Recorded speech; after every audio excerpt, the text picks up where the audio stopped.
Hello and welcome back to another episode of Nature Real Blonde. I'm your host Nature Real, and today we'll be making backyard absinthe from wild Texas plants, or Tex-inthe.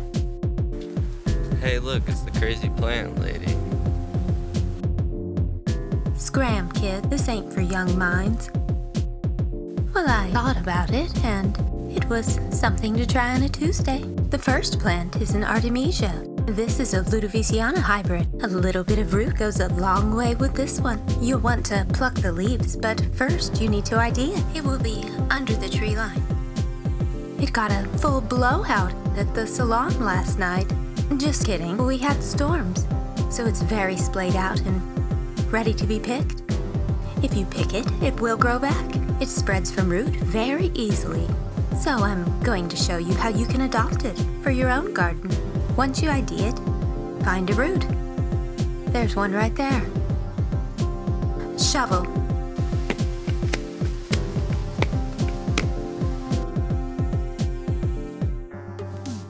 And this goes into a pot.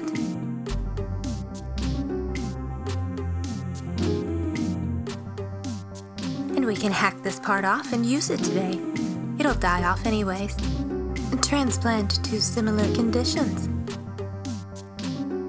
Wiggle it on in, close to the surface. Pack it on down. And give it a good water. And the next plant is Achillea millefolium. So this one is blooming right now in May, so you can ID it from afar, based on its tall flowers. It could be confused with the wild carrot, but the leaves are the real differentiating factor. The leaves will not look like carrot leaves, and they are very soft, almost fern-like, very small, millefolium. So this one makes for an easy transplant as well. Don't bother trying to transplant any flower heads. We're going to get some root.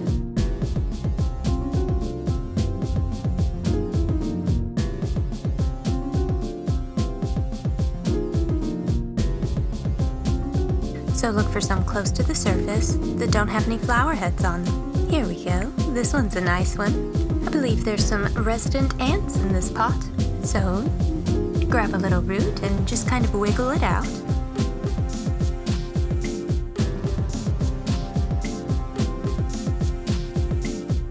It has lots of little tiny roots, and most are quite tangled in this pot.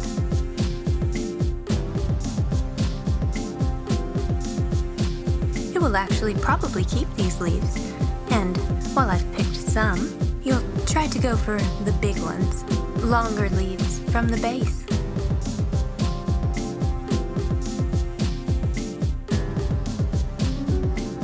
And while we're out here, we're going to get a few more herbs. These are the two main ones, the Thelosperma filifolium, or stiff green thread.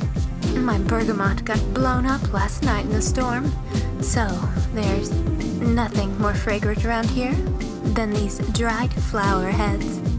Press them slightly and dry it out. They're so fragrant. And I've gathered a bunch of these already. The last main herb we'll want to use is mint from out front, but I also got some basil and some Monarda citriodora to add in this. It's fragrant as well. Then the last herb to add is going to be mint. Right there. Pluck a few leaves, and this will actually cause it to branch out more. And we're just going to lay these flat to dry. Here we have lots of oil-filled, fragrant plants. Okay, and like magic, we've dried it all out. Camera bags, did you go get the Everclear? Okay, and we will add Thelosperma, Artemisia, yarrow, mint, basil, and Monarda citriodora. I asked for Everclear. This is moonshine. It'll work. We need to distill this, but we don't have a still. So we are going to do it the Nature Real way, without equipment, We could macerate this, kind of like how you make a mojito. It would still have everything in it. It would be very, very bitter though. Well, you could technically go this route. We're going to loosely be following an antiqued recipe, featured right here. Personally, I like to make mine with water. Makes for a good tea. A lot of the oils still come out. Crush, cut. We will first crush and/or cut the material, like so. These plants only take about 2 hours to dehydrate. If it's really dry, you can powderize it. And this is dry, but not powder dry. Ooh, yeah, that'll work. Oh, wow, yeah. And we will let it simmer on low. I will continue to mash it until it boils. We'll boil off the first of the vapors. They're just not that healthy for you.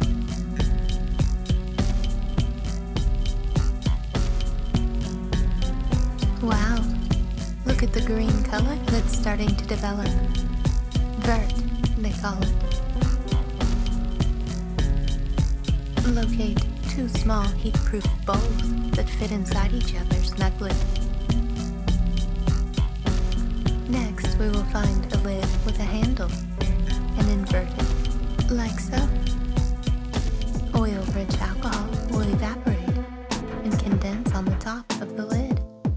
It will then drip down into the shallow dish. We will then lift the first dish and empty it out periodically.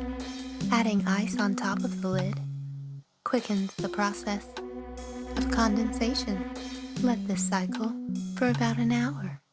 Hey, look at that. It purified it, removing the blue color.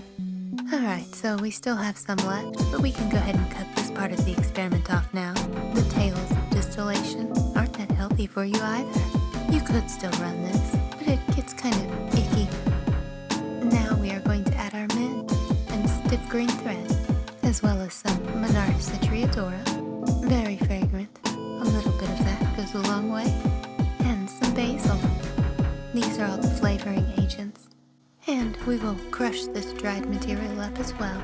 That smells lovely, doesn't it? Oh my. I've forgotten one thing. Outside, the last thing we need is anise. Green anise. Not dried. So this was our anise that got totally destroyed. Luckily, I propped some first. Alright, so I'll grab a couple of leaves.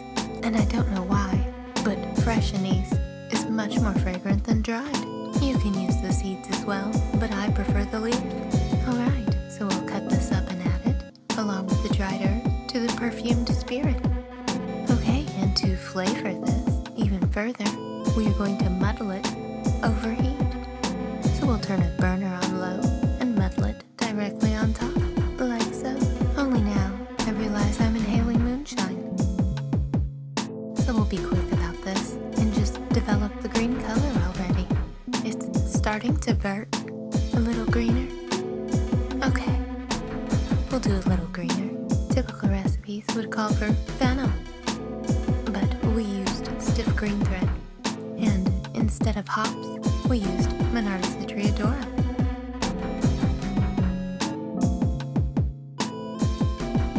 Okay, and now we are going to strain it through a coffee filter. Very good. This is Absinthe, or Tex-inthe. So let's taste this. I don't have a sugar cube. Did you want sugar, camera backs? Okay, this is the moment of truth. Genuine absinthe, made the authentic way, should cloud up with contact to cold water. I'm not sure how much water I should add, but I think it's supposed to be a lot more than this. Yes, slightly cloudy, nothing dramatic. Let's drink it. Cheers, camera bags, and all my wonderful subscribers. Bottoms up, this is Tex-inthe. My breath is flammable. We need to dilute that.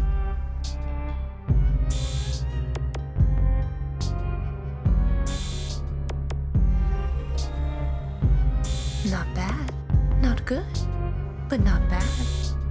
I don't know, I'm not a drinker. Well, this is Absinthe. Tex-inthe. Hope you enjoy. Look at my moss. I got 3 moss. Hey, wait, you need some moss? Because I got a moss problem. Can I wipe my foot on this? Yeah, it smells like cat pee.